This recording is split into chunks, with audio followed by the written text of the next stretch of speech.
आपकी सबसे पहली सियासी पेशगोई कौन सी थी? 1998 के एंड से मैंने काम शुरू किया। तो मैं जब पढ़ना शुरू हुई तो 1999 11 अगस्त को एक बहुत बड़ा ग्रहण लगना था जिससे कराची में मुकम्मल अंधेरा हो गया था।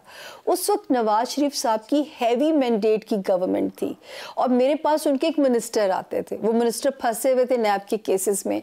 तो मैंने उन्हें कहा, आप केसेस की फिक्र कर रहे हैं, आपकी तो गवर्नमेंट जाने वाली है। वो कहते हैं, आप कैसी बातें कर रही हैं सामिया जी। और फिर वो मैंने सीन अपनी आंखों से देखा। जिस सियासी पेशगोई की मैं बात कर रहा हूँ उस वक्त तो प्राइवेट टीवी चैनल्स भी नहीं थे, जी। सोशल मीडिया भी नहीं था, तो आपने किस प्लेटफॉर्म पे वो पेशगोई की थी? वैसे आज तक ना ये सवाल किसी ने नहीं किया, लेकिन आपने क्या बारीक सवाल किया है। उस वक्त सर मेरे इंटरव्यूज शुरू हो गए थे अखबारों में। इंटरव्यू देते हुए कहा कि इस साल 11 अगस्त का जो एक्लिप्स है इस गवर्नमेंट को उड़ा देगा। वो जो मिनिस्टर थे फाइक जमाली उनका नाम था, जफरुल्लाह जमाली के जो भतीजे थे, वो मेरे पास आए थे। अब 2019 26 दिसंबर जब सारे मेरे पैनलिस्ट को रोशन पाकिस्तान नज़र आता था, पाकिस्तान रिकॉर्ड तरक्की करेगा, पाकिस्तान ये करेगा, अब उस वक्त भी मैंने उसी ग्रहण को बेस बनाया जो कि 1999 में लगा और मुल्क का ये हाल हुआ। आपने इमरान खान के बारे में भी पेशगोई की थी कि 2020 में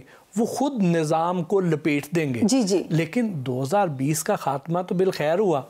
इमरान खान साहब के बारे में मैं हमेशा कहती थी कि ये किंग मेकर बने, किंग ना बने। 21 में भी वो सूरत हाल थी और वही सूरत हाल 2022 के अंदर भी है। कंटिन्यूटी चल रहे हैं। तो मैं अभी भी कहूंगी कि मुझे तो इस मुल्क में एक नए निजाम की खबर से तारा देता है। मैं गलत भी हो सकती हूँ, लेकिन ये एक दिन बताएंगे। 3 बारी ऐसा वक्त आया होगा जब खान साहब या तो खुद फैसले की पोजीशन में आ गए होंगे कि सब कुछ क्विट कर दें। कब्र के अंदर का हाल मुर्दा जानता है, वो मैं नहीं बता सकती। वो खान साहब उसी दिन बताएंगे जिस दिन कोई किताब लिखेंगे। सितारों का पोशीदा इल्म कोई जर्नलिस्ट नहीं बता सकता। जी। इसी तरह जो सियासी तबसरे हैं ये एक एस्ट्रोलॉजर के बस की बात नहीं है, लेकिन आप अपनी सियासी पेशगोइयों की वजह से मीडिया में खासी मकबूल है। अच्छा, मैं उसमें ना तज्जिया नहीं डालती। तो सर मैं तो लॉजिक की बात करती हूँ, दलील की बात करती हूँ। अगर जितनी पेशगोइयाँ मैं अभी भी दे रही हूँ तो मैं दलील की उसके बेस के ऊपर ही दे रही हूँ।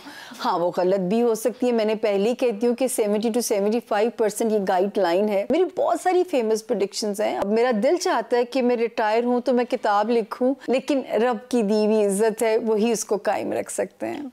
सितारों की चाल देखकर सियासी पेशगोइयां करने के लिए करंट अफेयर से अपडेटेड रहना कितना ज़रूरी समझती हैं? मैं यहाँ ये कहना चाहूँगी सर कि मेरे घर में न्यूज़ चैनल्स बंद हैं। मैं कोई तज्जिए नहीं सुनती, बखुदा मैं वो बर्दाश्त ही नहीं मेरा दिल कर पाता। मेरा तज्जियों के साथ कोई ताल्लुक नहीं है, प्रॉमिस बाय गॉड। जब आप सितारों की चाल देखकर सियासी पेशगोइयां करती हैं, क्या वो सुनकर सियासतदान आपसे नाराज हो जाते होंगे? अच्छा, वैसे ये मुझे डर रहता था। देखिए, मुशर्रफ साहब का दौर गुजरा, जरदारी साहब एक अपने अंदर एक अलग डिक्टेटर थे, नवाज शरीफ साहब। मेरा ख्याल है सर, अगर आप हक के रास्ते पे चल रहे हैं ना, मेरी भी इन्वेस्टिगेशन हुई होगी कि मेरे पास कोई चिड़िया नहीं है, मेरे पास कोई मुखबर नहीं है, डायरेक्शन ही बता सकती हूँ ना। अब जैसे इस साल अब नवाज शरीफ साहब की सरसती ख़त्म हुई है, तो अब हम उनको कह सकते हैं कि अगर आप वापसी का रिस्क लेना चाहते हैं तो ले लीजिए, कि थोड़ी बहुत सख्ती के बाद आपकी माफ़ी हो जानी है। इमरान खान साहब पोशीदा उलूम में दिलचस्पी भी रखते हैं और उन पर यकीन भी रखते हैं। बिल्कुल जी, बिल्कुल। तो उनकी तरफ से कभी आपके साथ कोई राब्ता किया गया या नहीं? देखिए, धरने के दिनों तक तो मुझे याद है कि जब वो धरना दिया हुआ था तो मेरे पास नंबर था, मैं मिली नहीं उनसे आज तक कभी भी जो है। लेकिन जब मैंने रेहाम खान साहिबा और इनकी तलाक की पेशगोई की तो मुझे डर बहुत था। और वो भी पेशगोई देखें कि मैंने कहा था कि इस डेट से आगे ये शादी नहीं चलेगी, और ये पेशगोई मैंने उनके निकाह वाले दिन की, जब निकाह की धूम हर चैनल पे मची हुई थी। 8 जनवरी थी और उस डेट गुजरने में 2 दिन रह गए थे और तलाक की खबर आ गई। क्योंकि खान साहब के अंदर एक मिजाज है कि वो अपने स्क्रिप्ट के खिलाफ नहीं चल सकते, वो उस तरह फ्लेक्सिबल नहीं है कॉम्प्रोमाइज़ करने में। और मुझे डर लगा कि यार कि ये लोग मुझे तो शायद वो कर देंगे, लेकिन रेहाम साहिबा भी बड़ी स्वीट होगी उस पेशगोई के बाद, जहाँ मुझे मिली बड़े अच्छे से मिली। और उस वक्त खान साहब भी मेरे मैसेजेस को रिस्पॉन्ड कर दिया करते थे, मैं उन्हें कहती थी, क्योंकि मैं सचमुच PTI की डाई हार्ट सपोर्टर थी। ये मैं आपके शो में कन्फेस कर रही हूँ आज, लेकिन मेरा भी दिल टूटा है। सामिया खान ने पिज़्ज़ा, रोल्स, समोसे, बारबेक्यू, दही भल्ले और फ्रेश जूस से तवाज़ो की। सामिया खान से दिलचस्प गुफ्तगू का सिलसिला जारी रहा। वैसे तो आपके क्लाइंट्स में पाकिस्तान की शोबिज़ और पॉलिटिकल एलीट भी शामिल है। जी जी, ऑलमोस्ट। हाँ। वो आपसे पूछते क्या हैं कि हमारी हुकूमत कब आएगी, इनकी हुकूमत कब जाएगी? क्या ये सवाल तो इतना मोहसिन साहब इंटरेस्टिंग होता है। जो पॉलिटिशियन आता है जो बड़ा है, एक सवाल कॉमन होता है, वजीर आजम की कुर्सी, और इनको ये नहीं पता इस मुल्क के जायचे में सबसे बड़ी आजमाइश वजीर आजम की कुर्सी है। अच्छा, तो ये बताएं कि अमूमन मशहूर लोगों के जायचे में वो कौन सी ऐसी ख़ास चीज़ होती है जो दूसरे आम लोगों के जायचे में नहीं होती? एक और इंटरेस्टिंग सवाल किया आपने।